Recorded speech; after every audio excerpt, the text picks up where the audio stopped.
Hi, this is Marjorie Hernandez, co-founder of Luxo. We are supporting the new digital and physical economy for the multiverse. And it just happens that you are listening to one of the smartest shows in the entire multiverse. Stay tuned to Edge of NFT and have fun and enjoy this episode. Today on Edge of NFT, learn about how Luxo is laying the foundation of the future of digital fashion. How OpenSea is keeping up with 98% of all NFT traffic with just 37 employees. And how our guest today manages the pros and cons of living a fearless existence. Stay tuned.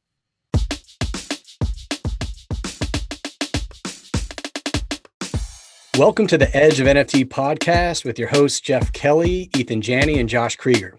We aim to bring you not only the top 1% of what's going on with NFTs today, but what will stand the test of time. We explore the nuts and bolts and the business side, but also the human element of how NFTs are changing the way we interact with the things that we love. This podcast is for the futurists and dreamers, the disruptors and creators, the fans and connectors, and the makers and doers that are pumped about this ecosystem and driving where it goes next.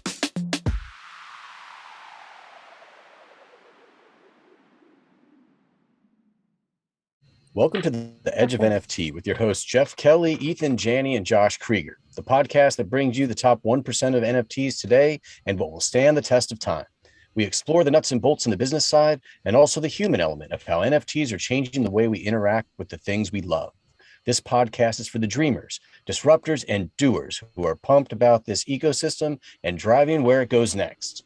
Today's episode features Marjorie Hernandez, co-founder of Luxo, the blockchain for a new digital lifestyle at the intersection of digital and physical goods. Marjorie is a multifaceted design and innovation expert, equal parts entrepreneur and designer. She has supported organizations across Europe to outward latent unmet needs into holistic experiences around them.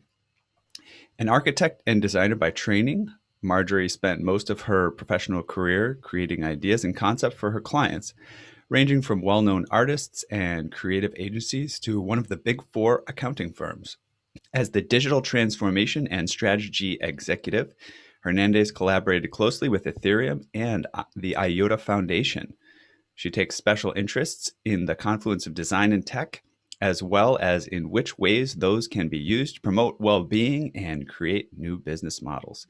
Marjorie also co-founded the Dematerialized, powered by Lukso, an experimental marketplace for fashion NFTs. Marjorie is a transformational leader in blockchain tech and fashion, and we are lucky to have her here to chat with us today. Marjorie, welcome. Thank you, guys. That was so well done. Very impressive. Thank you for having me. Yeah, that's because of your impressive background. Great having you here today. This is amazing. Well, you're in the fashion industry. You know how starting off with the right look is really important to having a great day, right? That's true. That is correct. I agree. The outside informed the inside, so and vice versa. So it's good. Yeah, That's right. Absolutely. Well, look, we're so pumped to hear about what you're doing, what you're up to with Luxo, and everything that you can share with our listeners today. But we wanted to start kind of at the beginning and learn a little bit more about your first exposure to NFTs. Like, what was that experience like? Was it something where you knew right away this was going to be the path for you, or was it more of a slow burn? I think I wouldn't say it was like a super fast since the beginning, but I think I was pretty intrigued since the first time I heard about NFTs. I think it was the CryptoPunks, and then the next time I heard about it was with the CryptoKitties, and that was like back then for the Ethereum community was like a super big moment. It was like, oh my God, the Ethereum network is full. It's like super challenging to send a transaction right now because everybody was breeding CryptoKitties. And I think that gave all of us like a taste of how blockchain technology will look. We all knew, it was going to impact many industries, but it was not clear of how those experiences were going to be, which products were going to be first. So that gave the first taste of how like, oh, this is what it would feel like for a regular consumer of buying a regular asset using blockchain technology that is not just trading and speculating and doing all of that stuff. So I think, yeah, I was immediately intrigued, knew it was the beginning of something, but obviously as the time evolved, I got like more and more fascinated about it. And I think by 2017, I was pretty sure this is it.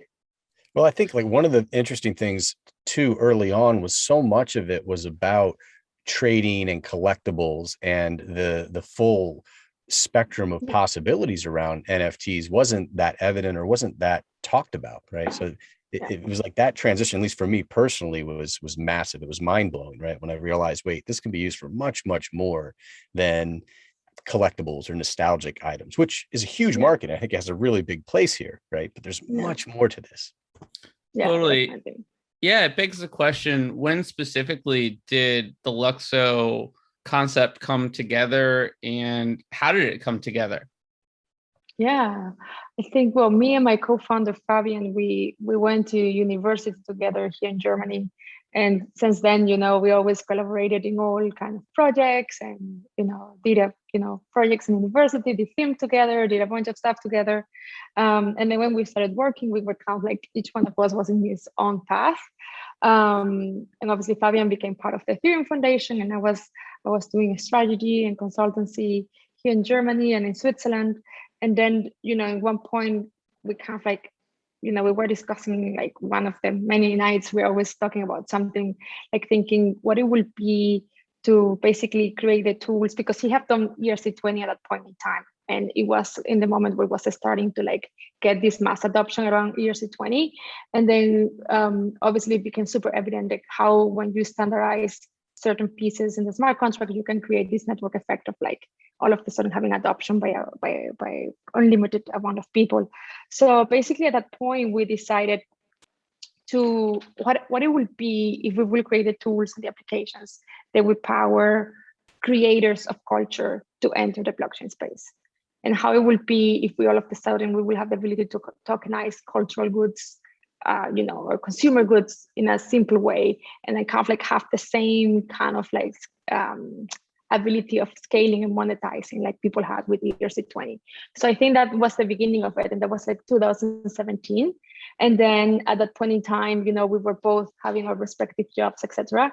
But by the end of 2017, we were pretty convinced with the idea of moving forward and just putting those thoughts into Luxo. It's so interesting because we often talk about Edge of NFT as the intersection of technology and culture.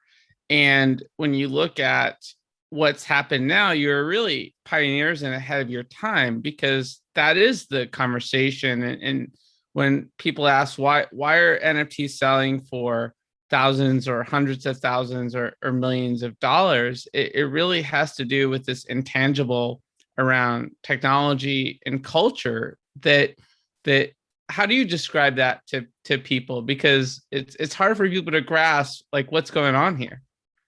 Yeah, it is, right? And I think people are used to, first of all, like it goes to the immateriality and the untangibilities, if that's even English, and the dematerialization of the good itself, right? Like I think, including us, we come from like a world in which you invest your money in things that you can see and touch. So I think people have a challenge more around the lack of materiality of these goods, right?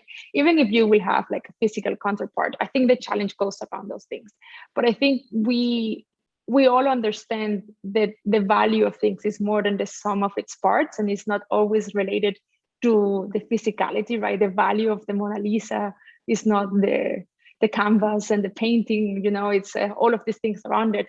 So I think what blockchain technology and all of these digital goods, what makes is basically makes very tangible all of these intangible values, right? And makes it really easy for a creator, for an artist to basically be able to capture that value and to see the results of it immediately. So I think, you know, I don't think it's a foreign process. I don't think it's a process that is not related to how culture have worked until now, but it's just all of a sudden we have it at a bigger scale, right? And kind of like these hype cycles become more evident.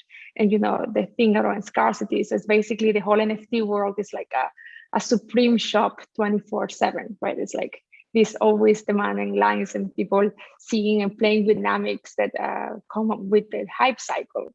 And I think we will have some of that hype cycle, but maybe it's a different conversation we can have later. But I think, you know, eventually we will have a little bit of like normalization around consumption. This is something that I look forward. It's not about the hype and the crazy prices and how many millions for one NFT, but I think it's like that daily consumption of like every digital goods that gets purchased in the internet, and the metaverse is happening over effectively NFTs. Yeah, I totally understand. I'm just thinking about our social media coordinator who tries to take a quote from each episode and sort of turn it into a graphic, and you've just given her a lot to work with. So I hope we can check that box. And we're going to note this timestamp here. Yeah. Okay, very cool. I'm happy. I hope it was very cool. So you've talked a lot about, your kind of enthusiasm for what's going on with NFTs and consumer goods and things like that. And I know, before we got started here, you were chatting about with us about how friends of yours in the business world were saying, why didn't you guys do something in DeFi, right? You have a pretty serious background, the ability to do something that's not so engaged with, typically fun, entertaining, consumer-based things necessarily. Why do you think you picked that, or what was your answer to people when they were asking you why you chose this instead of a DeFi project? Yeah, very good. I mean, I think first of all, from a personal interest perspective, obviously, Fabian and I, we met at a design school, and prior to that, I had studied architecture. So obviously, personal interest is within like cultural and cultural goods. But I think the DeFi. I think all of the DeFi protocols, are fascinating as they are. If there's not like a real economy around them, they become self-serving, right? And I think we have our bank accounts and we have credit cards and all of this stuff, but we have them for what, right? We want to buy cool stuff. That's the end game, right? We all want to be able to afford cool stuff that we like. And that cool stuff, it's for me, and, I think everybody who's younger than me, especially, it mostly tends to be a digital good, or a good that has a digital representation as well. So I think, we feel at that moment in time, we thought this is like the biggest transformation of our time, is obviously the dematerialization of consumption that can be powered by blockchain technology. And everybody was thinking about DeFi protocols because obviously all of the money that was being generated. But I think when it comes to real mainstream adoption, I think we are all more excited about owning cool stuff than we like, than being stakeholders in some DeFi protocol. I mean, that's cool and all, but I think what really passions most people is, like kind of like a cultural interaction of some sort, or a consumer interaction. So that's kind of how we started, but it was really funny back then, especially I think for Fabian more than me. Why you're a serious guy, you did ERC20, why you are into like sneakers or whatever people thought at the time. We do something with DeFi, but I think we both share a passion for culture and technology, so it was a no-brainer for us. A quick follow-up: how long ago are we talking? Of course, this sounds like distant history, but yeah, I know. How long ago were people kind of asking you these questions and having these conversations? Well, at the very beginning in 2017, when we started thinking about the idea, I will say it to a lot of people, and I will go to like my friends who are in fashion and artists, and they were all super excited. They were like, I don't really understand what you're saying, but it sounds like it could be the future. So they were excited. And our friends and contacts from the blockchain space, they were always quite skeptical. They were oh, yeah. And last year changed. What was the moment? Right. What was the moment that everyone got it? Was it when you guys collaborated with Chanel, or was there a particular like drop that you did where everyone was like, oh, wow, okay, this makes sense? Yeah, well, we didn't collaborate with Chanel. We have two advisors from Chanel, and the most recent and most relevant one is Eric Funda, who was at Chanel for 37 years and was the image director. So he and Karl Lagerfeld worked hand in hand for, like it was like a marriage, a creative marriage what they had. And, Eric, we met and I told him the story several times. And he told me like, Karl would have been fascinated by this. He would have been the first person to jump into this wagon of technology, because Karl was fond of technology, was something that he really liked. So obviously when you have a person like him with all of his heritage and all of, his cultural value, everything that he's done, obviously it validates for a lot of people. I think in kind of like the general perception of Luxo, people kind of like start changing. I think it was around the lockdown, And then we start realizing, okay, they might be up to something when they keep talking about dematerializations of goods and spending a lot of time in virtual environments. When everybody was in confinement, it was like, okay, yeah, this makes sense. We all need these avenues of consumption that they are not physical ones. But yeah, definitely, obviously, like the things that we have achieved through our network and the business development activities and our advisory board, obviously definitely have like supported that argument. Very cool. Yeah, it's interesting. So much. It's interesting, you know, how the quarantine and the virus have sort of accelerated and influenced a lot of this stuff and made it real and tangible for folks. You know, I have been working on virtual projects too, you know, since the same time around 2017. You know, I had a lot of people scratching their heads and then and then jumping on board around 2019. And it's interesting to see as we get back into travel too, you know, there's an idea that, okay, people can get out of their houses and get out of the digital world here. And so maybe they're not going to care as much. But interestingly enough, I mean, look, if you look at me where I'm traveling to Los Angeles to go visit Josh so we can work on our podcast about NFTs, right? Exactly. For example, I mean, the best example, I use my son, like my research, you know, he's also get inspired by the stuff that he's interested in because he's the consumer of the future. Like literally for the last 3, maybe even 4 years, he has not asked for anything that is physical besides hardware. Everything he wants to buy is digital. And he's always in Discord with his friends, having this, obviously during the lockdown, they were all the time on Discord, hanging out together. He's 10 years old. And then when they, you know, they do these parties and then, you know, they make these lines like to buy the Roblox thing, the Gucci Roblox drop. And they were screaming out of the top of their lungs, you know, like they're the excitement for these goods, you know. I take Joshua anywhere. He's being in all over the world, in any type of city. He likes it, he enjoys it, he appreciates it, he likes seeing the architecture and the art, but he doesn't want to buy anything. Like I take him into shops and what do you want? Nothing. His grandmother gave him, I think 50 euros for his birthday. And he shows me the money. He's like, what can I do with this? How do I convert this to Ether? Yeah, Right. He was like, don't worry, you give it to me and then you can use it from my credit card. But you know, like he's like always trying to mine crypto and all of this stuff, you know, so he understands it. And it's not obviously he's our kid, but so much his friends are the same.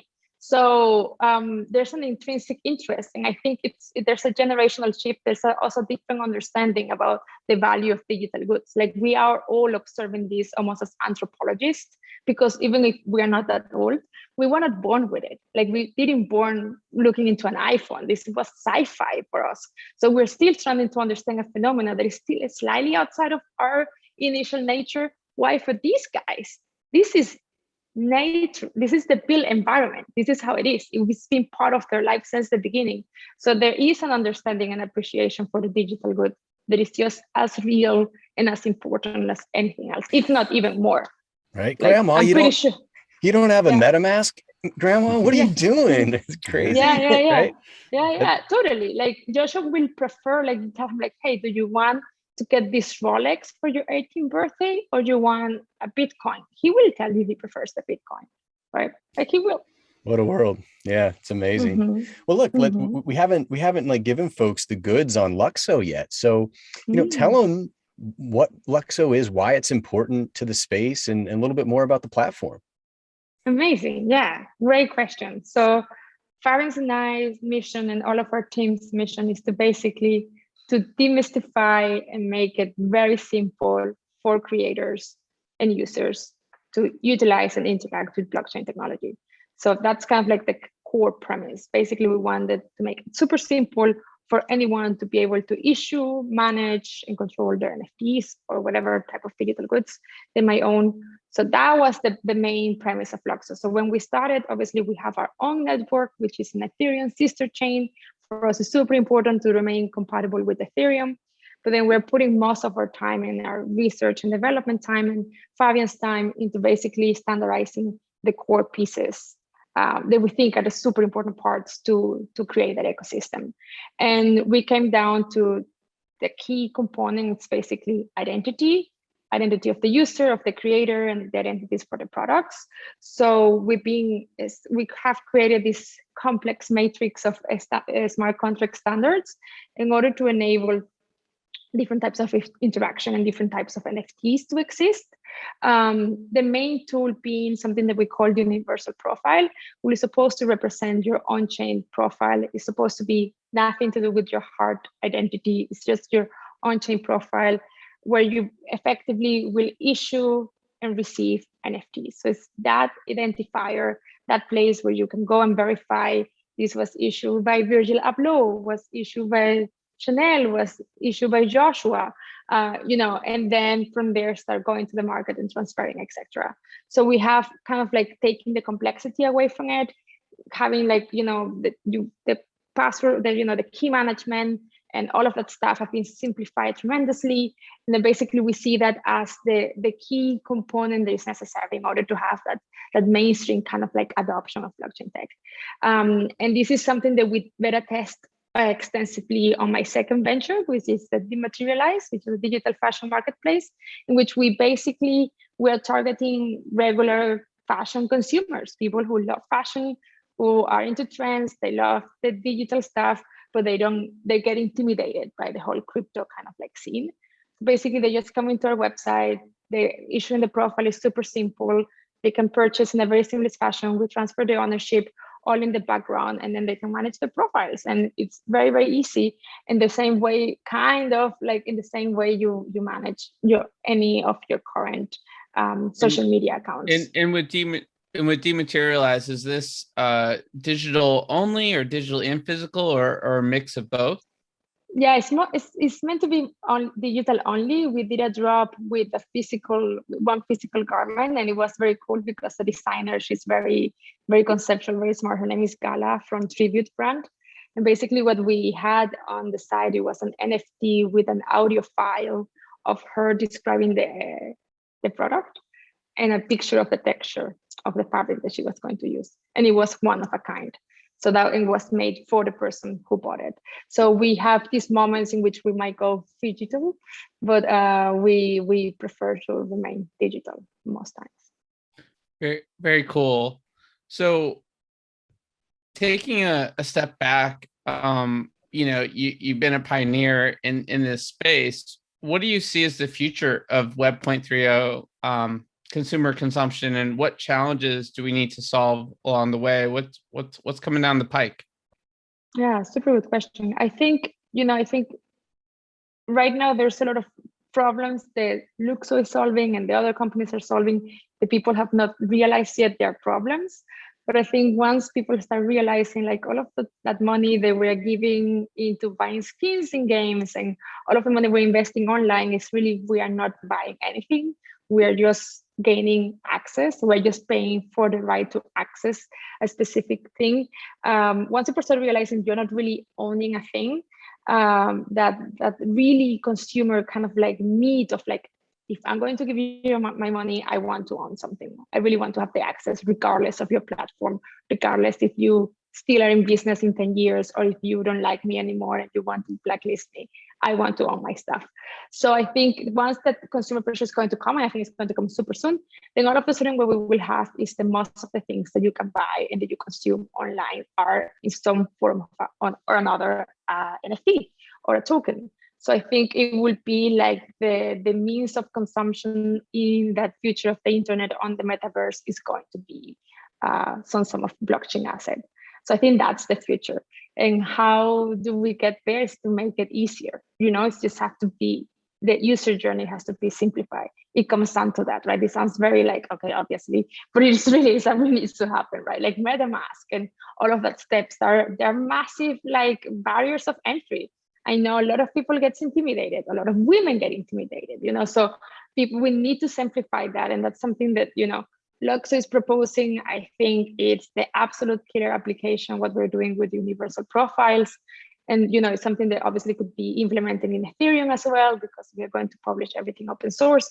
So I think having that ability to have your own chain profile and that being your profile that you 100% control where your ownership is sitting, where your identity is sitting, and from there you have the access to different applications and games, etc. is kind of like the paramount. So what is really needed. Will that on-chain profile work across chains? Because now there's NFTs on Matic and Solana and BNB or Binance Smart Chain. Is that the goal? Yeah, well, I think right. I think there's for sure a lot of like technical impediments that I'm not 100% aware of what it will mean to actually do it. I know you could have the same standard deployed, for example, on Ethereum.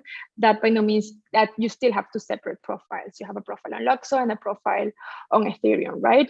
But I think I think the NFT world now, it feels pretty big, but I think we're all in the monkey cage. It's a nice cage, but it's a monkey cage. And so it feels bigger than it is, right? So I think it's not that big yet. And I think, it's like, in the past thinking, oh, I have Facebook and I have MySpace and I have whatever. And at this point, like most boys and girls are posting using Instagram. So I think it will come a point where you have that one place that you just really, really like. The stuff that you own in the past, you realize you cannot really verify the author, and there's a lot of problems with those NFTs, and they might actually don't be as valuable as you thought. So you might not be too much thinking about the past and just thinking about the future in that place where you have access to all of the cool stuff and your profile is easy to use, etc. Yeah, got it. Thanks for going into that detail about your ideas of universal public profiles. I know Luxo's working on this new digital economy, including cultural currencies, digital certificates as well. We haven't really explicitly talked about the roadmap. We've alluded to various things, but what can you say about the roadmap for Luxo from this point forward? Yeah, well, 2021 is a very important year for us. It has been, a lot of the things that we've been talking and working on, they're coming to fruition. So we are, expecting to deploy it and, release a lot of the things that we have built by the end of the year, between now and the end of the year. So that includes our mainnet and, a stable version of the universal profiles and, the universal profile extension. And we're also coming with a digital wallet, which is like a digital fashion app where you can hold your NFTs, you can wear them, you can do all kind of stuff with them. So these are the things that we have in the pipeline that we really, we're hoping and looking forward to releasing before the end of this year. Obviously, Luxo is a German company, so it has a very Germanic culture. So until things are not as good as they can be, there's a very strict CTO who won't let them be out before they are at his standards. So it's the culture is very Germanic, so it's very understated. It's like under promise or over deliver, which I personally enjoy.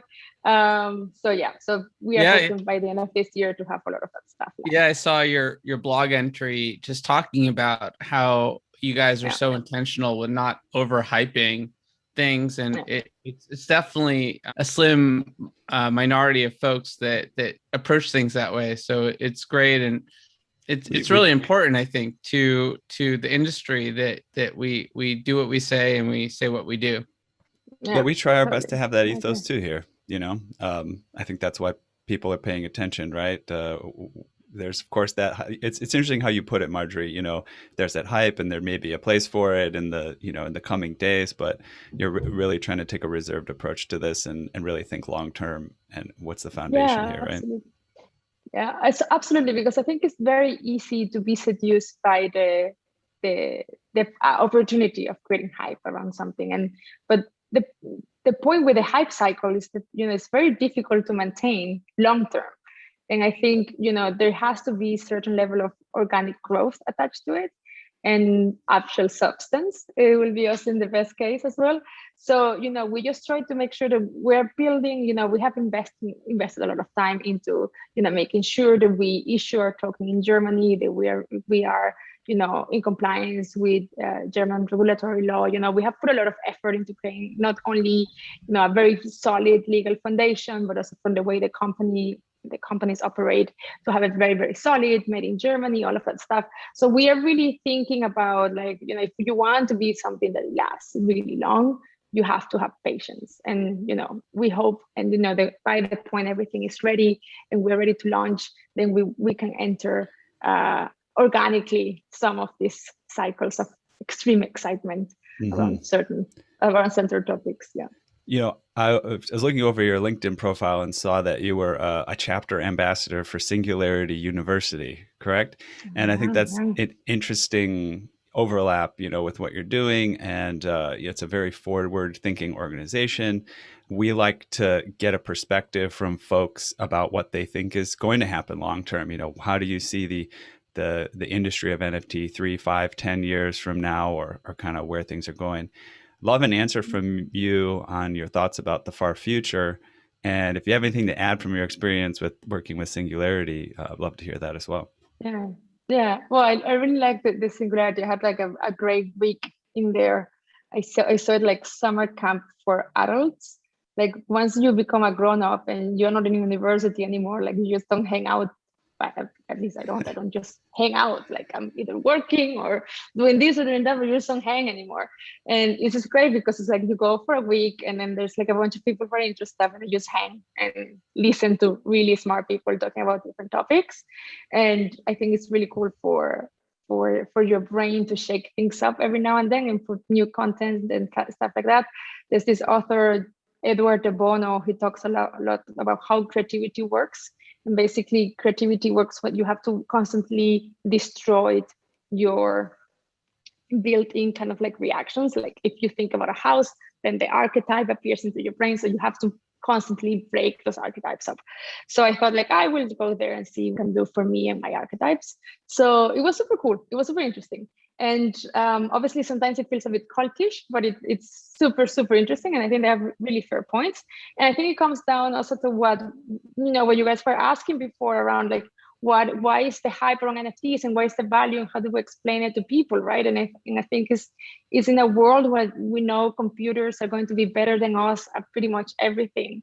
Like I think that creative value and that unpredictability and kind of like spontaneity of humans is going to be a real asset, and I think in that future economy, I think creative goods are going to be the most appreciated goods that we can trade. And I think, everything that you will be buying in the digital world will be an NFT, and effectively a lot of goods that you buy in the physical world, especially luxury stuff, they might need to have some sort of digital tokenized presence that can be also seen as an NFT, or potentially they will be for sure NFTs. So I think, otherwise, when I meet my friends from brands, I always tell them like a handbag without a digital identity is like an iPhone without a battery. It's sweet, great product design, does nothing for you. So, you need to have that layer of experience on top of stuff. Cool. Yeah, fascinating. Totally agree. Creativity is our number one asset as humans. So Marjorie, one last question before we wrap is besides what you guys are doing at Luxo, what other projects in the space excite you with regard to NFTs? Yeah, well, my personal favorite is Artifact Studios. I think they're absolute brilliant. I also think they might have one of the most talented teams. They created an insane amount of creative output by 3 people for a very long time. So I think artifacts are really, really cool. I enjoy their work and everything they do. There's another digital artist called Neri Future. He's Russian, very cool stuff, impressive CGI work. So a couple of cool, really, really cool creators. And there's a guy in our community in Luxor. He goes under Alt Anonymous in Twitter. Incredible. I mean, the stuff that he produced, I'm like, when do you have the time to produce this amount of creative content? Having a full-time job on top. And a lot of the projects that are associated with Luxo, like the Dematerialized, which is my venture, and then our friend Dennis Lisk, which is a fairly famous German rapper. He's doing this VR club, basically like mirroring Berlin nightlife scene in the digital world. Super exciting project. The guys from Fanzone, who are tokenizing sport collectibles, and their venture, the spin out of from Porsche. they're doing a lot of really cool stuff with the German football team, soccer team. So, very interesting stuff. So in general, I think there's a lot of really good projects all over the digital fashions, the NFT space. But I think what is kind of missing is to bring some of the old people, the heritage to our space. That would be interesting to have some, like amazing, where we will do some of that stuff, like Karl Lagerfeld, what we're doing with the Karl Lagerfeld archive and things like that would be super cool to have more of those. Awesome. Yeah, take notes, listeners. We've got some very cool projects out there. If you haven't heard of them, it'd be great to run those down and see what you think for yourself. What do you say, guys? Should we transition from segment 1 to segment 2 and hit some Edge quick hitters? Yeah. You ready? Yeah, Marjorie's going to have good answers. Okay. So Edge quick hitters are a fun, quick way to get to know you a little better. There are 10 questions and we're looking for just a short single word or few word response, but feel free to expand if you get the urge. All right. For our audience at home, Marjorie just like cracked her fingers and kind of took a pause. She's loose. ready. She's geared up. She's ready for a boxing match. All right. Let's dive in. Question number 1. What is the first thing you remember ever purchasing in your life? I think it was a CD from Oasis. Nice. When I was like 11 or something. That's awesome. Question number 2. What is the first thing you remember ever selling in your life? Oh, well, I was really good at drawing in school. So I will sell like for the art class or the drawing classes, I will sell my talent to my fellow students and make their homework for them in exchange for money. Nice.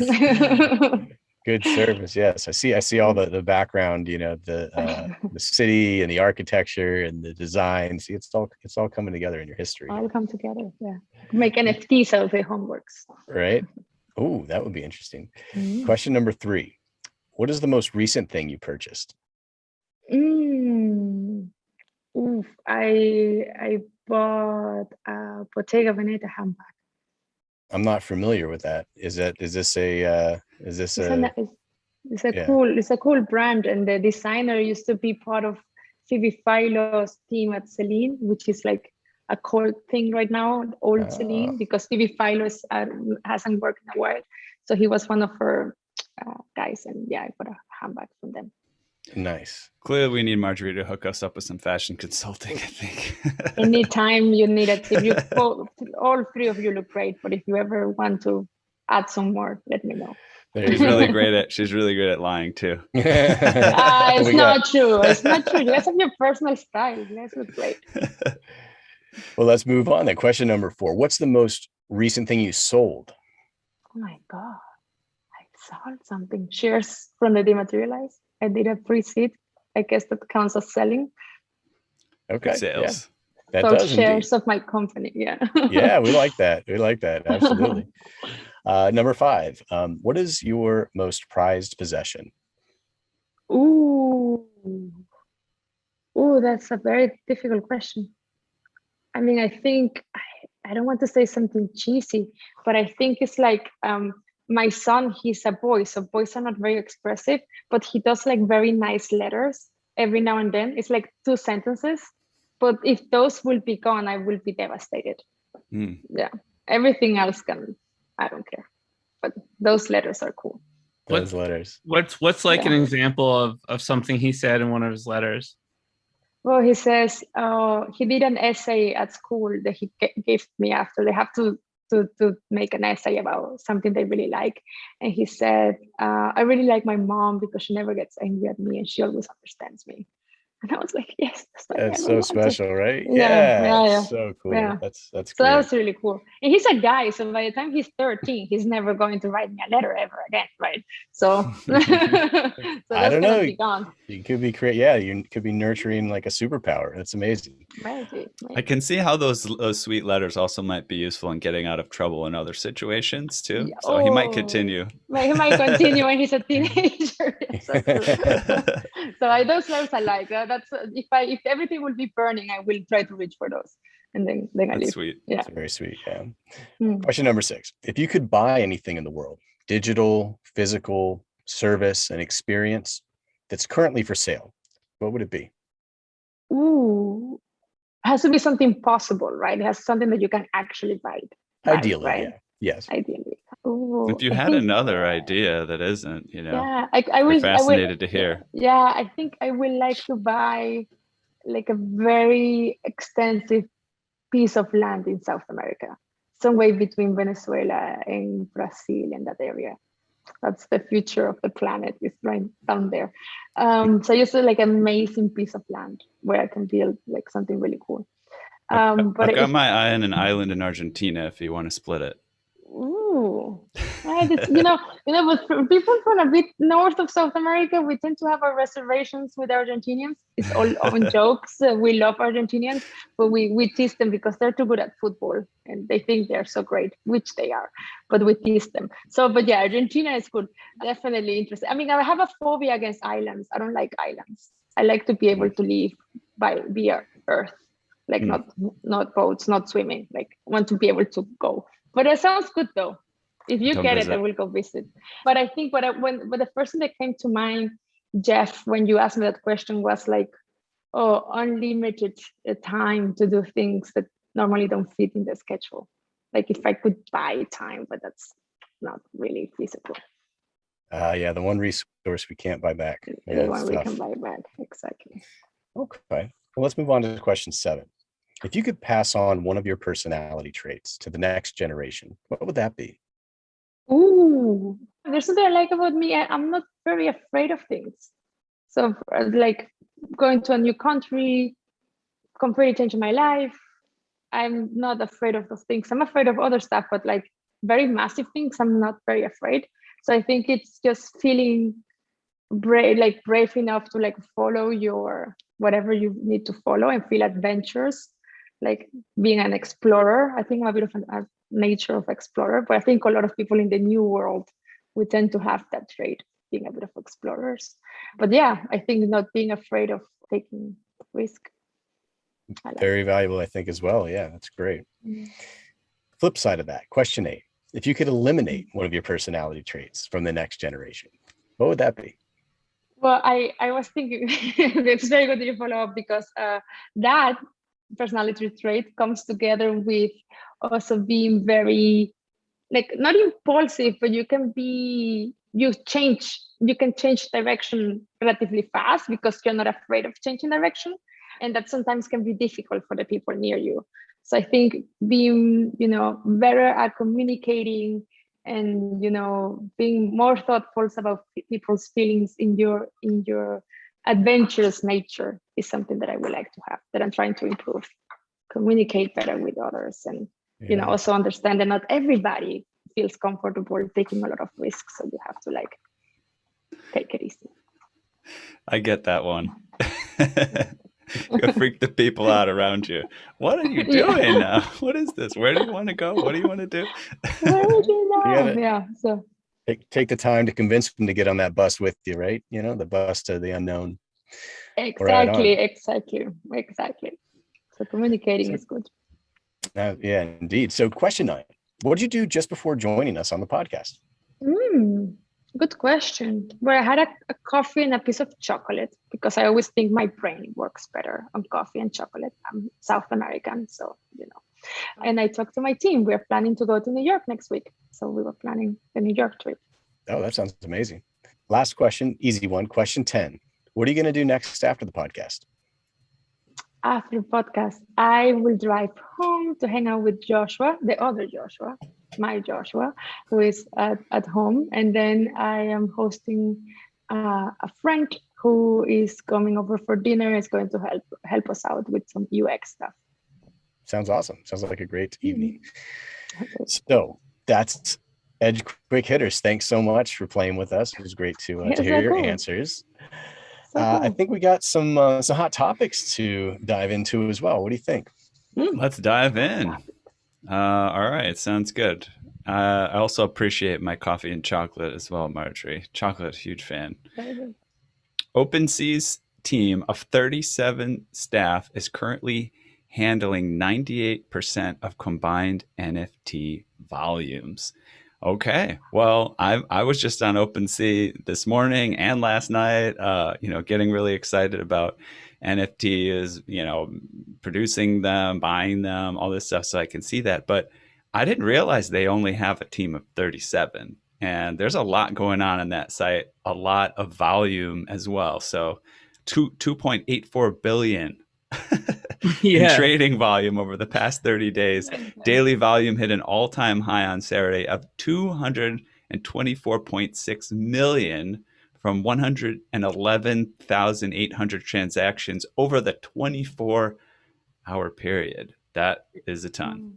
It's fascinating to me, and I was having this conversation with some folks at Bright Moments the other day.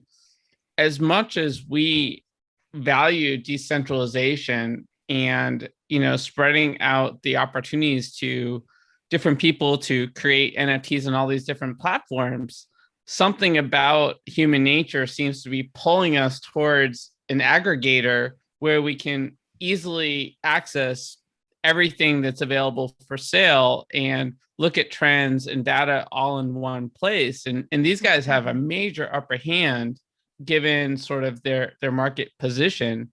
I just find the convenience factor to be such a significant part of the equation. What are your thoughts, Marjorie? Well, it's amazing. I'm very happy to hear they're doing so well because they're really, really good people working in there. I think, the concept of decentralization, not necessarily I don't think it correlates necessarily to the fact of having like curators and, people who select things for you. I think even more in a decentralized environment, you have more that need for that curating and people finding those cool hunters who will find the stuff for us and put it in a place where we can all find it and we don't have to look in the vast universe to find the stuff that we like. So I think those figures are going to be super important still.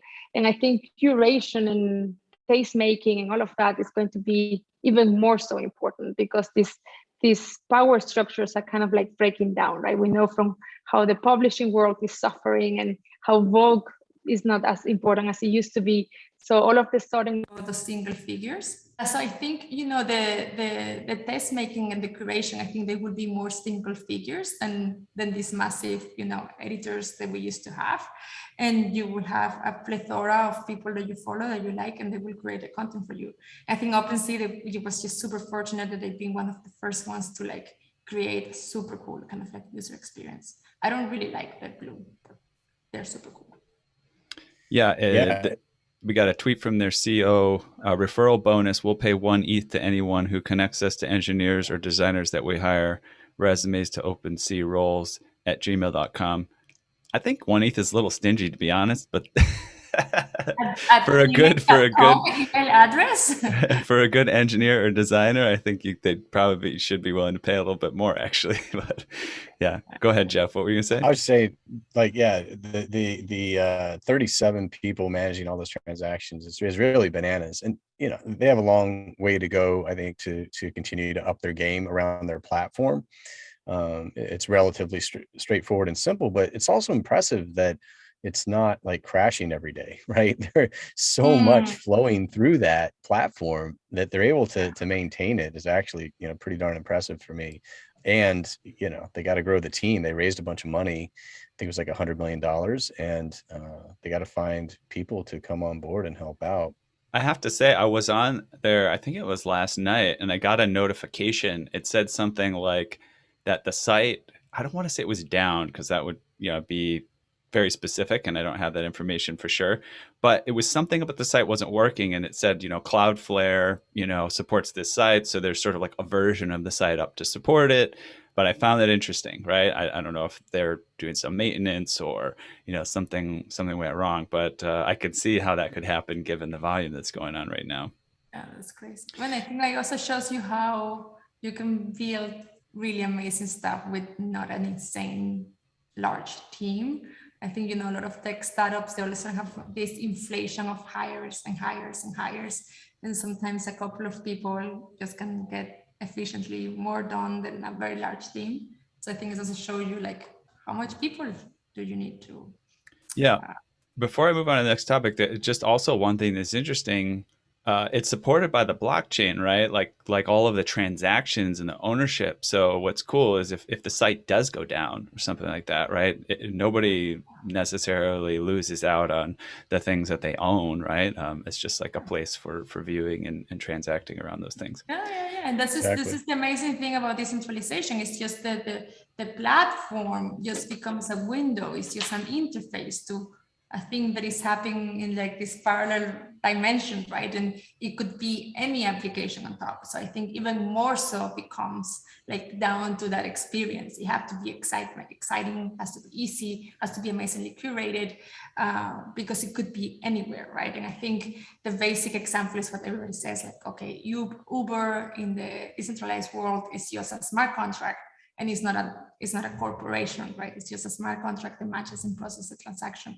So I think, it comes down to all of a sudden there's like different power dynamics. And, I think it comes down to having a really, really good product more than just controlling a market share because you got there first. Wow, look out, Uber. Somebody should do it. Yeah, that's very interesting, actually. Next hot topic on the block here. Rolexes and Lamborghinis are so yesterday. NFTs are the new digital flex. Bitcoin's bouncing around 50,000. DeFi is seeking to go mainstream, but all anyone in the digital asset world wants to talk about are NFTs.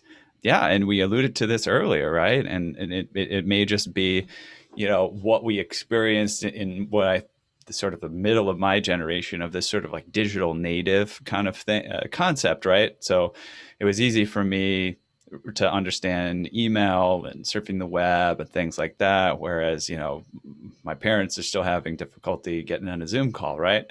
And I watched my 3-year-old watching shows on Netflix and getting really excited about characters and all these things. I can't help but imagine, one day he's gonna want to continue to engage with that character through more digital engagements and have NFTs around that and all that stuff. So yeah, what are your thoughts though on this, specific call out about like Lamborghinis and watches? Yeah, go ahead, Josh. Yeah, I'll just mention I've been diving into Clubhouse more, and someone jumped on late at night, very excited because there was a Twitter Spaces conversation with one of the owners of West Coast Customs, which is a very high-end car dealership. I don't know if they just do purchases or rentals, but Paris Hilton is one of their clients, and they just dropped some digital cars that are sort of like kind of like Matchbox cars version of their cars that you can buy that gives you some kind of access to their community, and I think some association with being able to see the cars, maybe drive in them, different levels of rarity.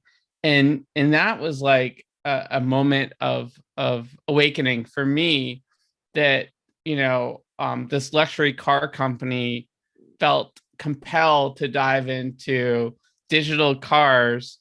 And this was an older gentleman that doesn't know a lot about NFTs, and he's super excited. They're working with Origin. The drop, I'll just share with folks. Let's see, it's called drops.wccnft.com, but they have these limited edition luxury cars on the blockchain. So I think that says it all. And especially if you think about the archives, everything that is vintage, all of the Ferraris that were made while Enzo was still alive, they're like one of the most beautiful things ever done by any human, and you never get to see them. And, you could just issue them digitally and, give them a second life effectively, right? And bring them again. So I think there's a massive opportunity in there just for anybody who has created culture, just to bring your archive back to life. But I think what you were saying about NFTs being the ultimate flex, I think the ultimate flex in the future is going to be access to things. So belonging to X community X to give you access to something. And I think this is something that can be granted and built through, the form of NFTs. Like if you hold this NFT, you have access to this drop, you have access to this thing, you have access to this community. And I think that's kind of like how one can define the new luxury, is basically having access I agree wholeheartedly. The community element of it is the thing that really stands out to me. So different from, buying a Lamborghini and, driving down Sunset in it. You may get some looks, some love. You could talk about it with people, but fundamentally, like that's not what's going to be in your Instagram profile that's going to get you the love. It's being part of the community now when you have your CryptoPunk or your Bored Ape, and the community that's being built around that, the access to other people, the admission to events, the other perks that come along with it, and being able to share that with other people that experience the same thing or want to experience that thing. These are some of the elements that I see that really jump out. So I agree wholeheartedly. Community is driving, I think, the ultimate flex here that's evolving in the space. Just to dive a little deeper into the article kind of calls out some of the things to the novel reader, right, that are going to sound a little bit ridiculous. Someone who spent $1,300 on a pudgy penguin for his niece's birthday. He said he sent her this penguin, and a few days later, that penguin's worth $7,000. Also, of course, mentioned some of these, other projects that to someone who is not involved in it might sound kind of crazy, like the Bored Ape Yacht Club or something like that. I know, like, before the most recent dip in the crypto market, I was farming bananas, you know what I mean? And I think there's these certain things that start to sound ridiculous. And I see that part of the NFT craze is almost making fun of the ridiculousness of it. Right. So let's get into pudgy penguins. Like, let's make this thing ridiculous. Let's have a lot of fun with it. But to call back to Lamborghinis, right? If you look at these cars that people still to this day, right? It's a long lasting, high value asset that people want to put tons and tons of money into. It's a select group of people, but they continue to do it. I'm just curious, like, Marjorie, before we head on to the next hot topic, your thoughts on that. Like, what really high value, expensive things are still going to be around despite the ridiculousness of how they sound. Maybe ridiculous to someone to buy a car for, hundreds of thousands of dollars, but they're doing it. Yeah, boy, I don't know. I think, the perception of value is very subjective, and what people find valuable is like, if aliens were to land here tomorrow, they wouldn't understand why we find luxury watches. The thing is, like, that's pieces of metal with little mechanical pieces, and you think they are the shit. Like, I think it's very difficult to explain what value really means, and why somebody, why is the picture of the penguin not as valuable as this other picture. There's a lot of like subjective factors, and also the cultural moment, and the person, Duchamp put a pissoir in a museum was a major cultural moment. Maybe it would be the same. It would be an NFT. Maybe it would be seen ridiculous. Back then, people thought Duchamp was being ridiculous, right? But it's like a massive moment in art history. So I think the ridiculous is super important, and I think it challenged what we consider valuable. Like, why do you think this has value versus that? So I'm totally fond of the ridiculous as well. I think it's totally fine, and I think it comes sound like luxury cars, luxury watches, luxury handbags, anything that is a luxury. I think that there will be moments where they become obsolete. Certain products might start becoming obsolete, and the luxury will be considered something else. There is David Fisher, the founder from Highsnow IoT. He said brands are the new bands. He says, like, young people today are more passionate about brands than it was the same like when we were super fans of any of these bands and whatever. That is now what the brands are. And a brand is a very soft IP. Like, it's very soft what they're selling. It's not very deep, right? So I think the perception of value is totally human-made subject, completely subjective. So I think whatever people want to see as luxury and as up to them.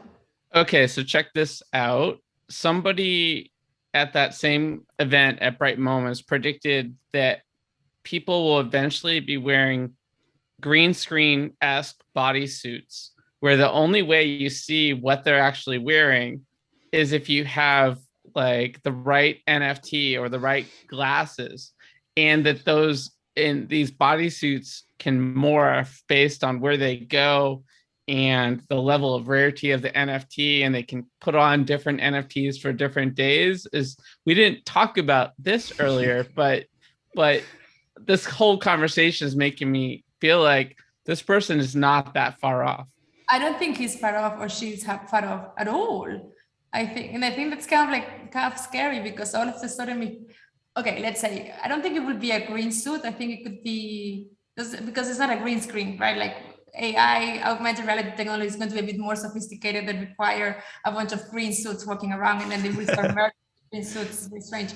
So they will find your silhouette. Maybe we will be all walking around like Trinity and Catwoman, boys and girls equally, with very tight skin, kind of like onesies, so we can enhance ourselves digitally. I think the funny thing will be, okay, I can choose what people see me on, right? Like I can have me here this nice jumper digitally, and I choose what people see me on. But it could also be in a scenario that you choose what you see people on, right? And that gets a bit scary, like. Or Right, what if you right. could choose? What if you could choose for different people to see you different ways? That gets pretty wild. For your parents and the director of your Catholic school, you are wearing something. What is you're wearing something else? Yeah, that could be, but there's like this really horrible Black Mirror episode in which you could love people, so you couldn't hear them anymore or see them anymore, something like that. All this stuff is right around the corner, I think. Good and bad. I don't know. The prototypical, if you're nervous about public speaking, imagine the audience naked. You could just have some goggles that just do that for you. It makes the whole experience a lot easier. Very American, and I never understood that. Americans, yeah, I guess. That's like, how does that help me? Imagine when people, that's horrible. No, I mean, I want people to be well dressed. Maybe there's never was a bunch of naked guys. Right. No. You might love it. Yeah, just imagine them all in really nice outfits. Yeah. Dressed to friendly faces. Imagine them naked. Like, what is this? I don't know. Good point. It should be imagine the audience smiling and engaged. That's what it should be. Yes. All right, let's hit this last topic. Fascinating conversation. Clearly, there needs to be a Back to the Future update here for the next metaverse incarnation here. But next headline: DKNY to auction its first NFT to benefit American Nurses Foundation. Sounds great. DKNY will auction its first NFT featuring a new logo to benefit the American Nurses Foundation. Auction will open September 1 at dkny.rad.live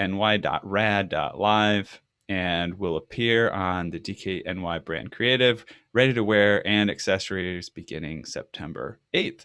And we haven't talked about this much, but it's definitely come up a lot in here. Brands partnering with charities to kind of get into the NFT space. It seems like kind of like a soft way to make an entry where you can lower the amount of risk and still do some good and get your feet wet. I don't know if you've had to, if you've kind of encountered this sort of, it seems like an easy, like I said, like a soft way to get into NFTs for a larger brand. It's a good strategy. I think a lot of people, brands and institutions are a bit concerned to have the public perception that they're just jumping because they want to participate in the hype cycle. So they don't want to be perceived like we're just going in for the money, while they still want to start like experimenting with the technology and what the goods can be, what can be done with this type of goods. So I think doing it for charity is a great way. I was talking to this fairly famous British artist, and he was like, "Oh, I don't want people think that I am doing it for money." And I was like, "Oh, give it away for free. Just solve your problem. Don't sell it. Just give it away." Like Radiohead a couple of years ago, or like maybe 15 years ago, I said couple. You could choose how much you pay for the album. Back then, they did digital release, and you could choose how much you pay. So you could pay 0 or 10 or 20 or whatever, and you will still get access. So I think people could do strategies like this, and I think it's a really cool way to say, "Hey, we're in for the technology. We're actually considerate. We're not in to participate in the hype cycle," which I think is a pretty cool way to do it. And That's great. Yeah. That's great advice. Mm-hmm. Yeah, definitely. Yeah, I think it's fun to have the fashion brands, like as we talked about earlier. It's sort of an obvious place to get into this stuff. I'm going to this website, dkny.rad.live. Some really beautiful digital artwork and, it's just kind of like pleasing and interesting. And, why not have a brand like that get into things like this and present us with their coolest attempts at what's going on. Love it. Anything else we want to chit chat about that, or should we start to say the culture? I love the culture of giving back and social good around all of this. It's really like part of the DNA, I think, of what's happening in blockchain in particular with NFTs. It's just great to see that mindfulness and the impact it can have. So, yeah, totally. Man, this was amazing, Marjorie. I know we had to sort of combine schedules for a while to make this happen. It was totally worth it. Great to have you on the show with us today. Yeah. It's super nice to talk to the three of you. I love this trio. You guys are amazing. Can I ask you guys something? What is your guys' favorite NFT moment so far? What has been the moment that you guys have really enjoyed? I know you guys are the host. When we launched Edge of NFT, probably.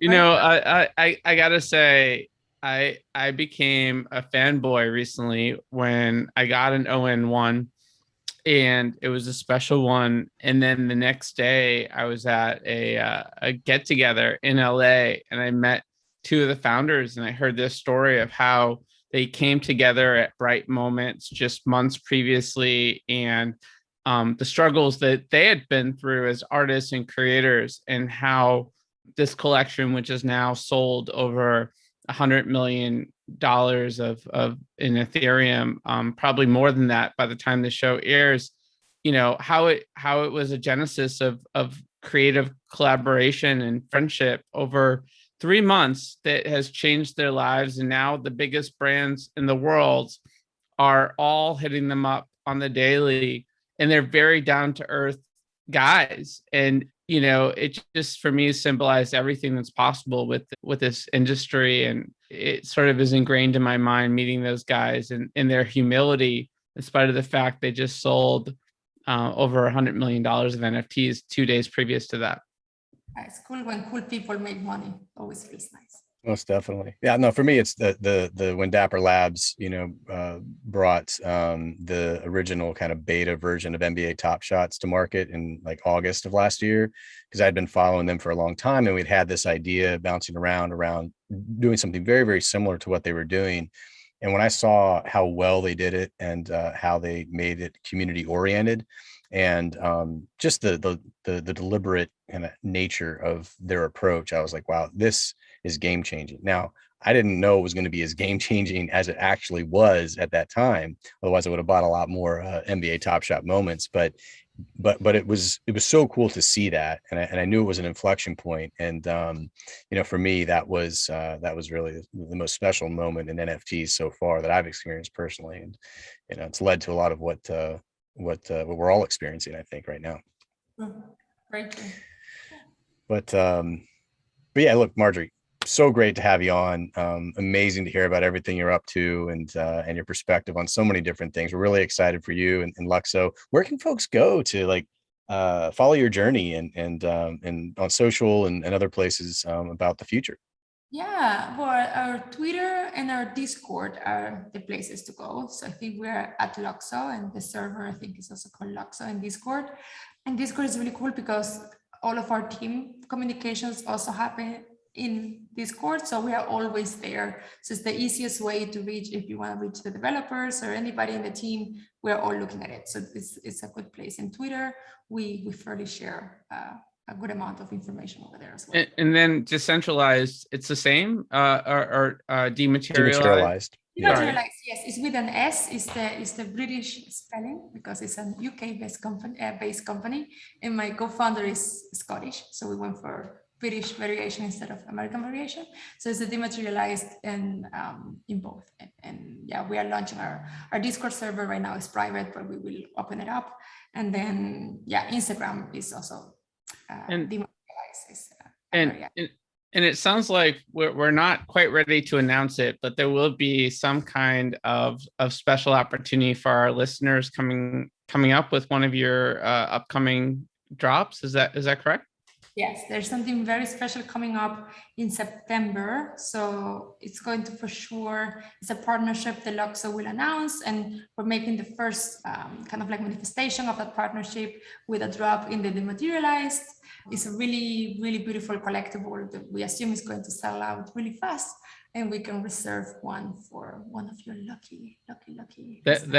That's really amazing. We appreciate that. We try to stay on the edge of NFTs, and sometimes that means the pre-announcement edge. So thanks so much. Yeah, no, this is a very good one. It's I think it's a culturally very relevant NFT, which is good as well. Awesome. We appreciate it. Okay, well, we've reached the outer limit at the edge of NFTs for today. So thanks for exploring with us. We've got space for more adventures on this starship. So invite your friends and recruit some cool strangers that will make this journey all so much better. How? Go to iTunes right now, rate us, and say something awesome. Then go to edgeofnft.com to dive further down the rabbit hole.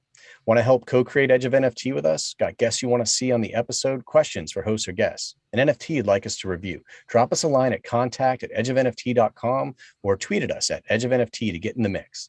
Lastly, be sure to tune in next week for more great NFT content. Thanks again for sharing this time with us today.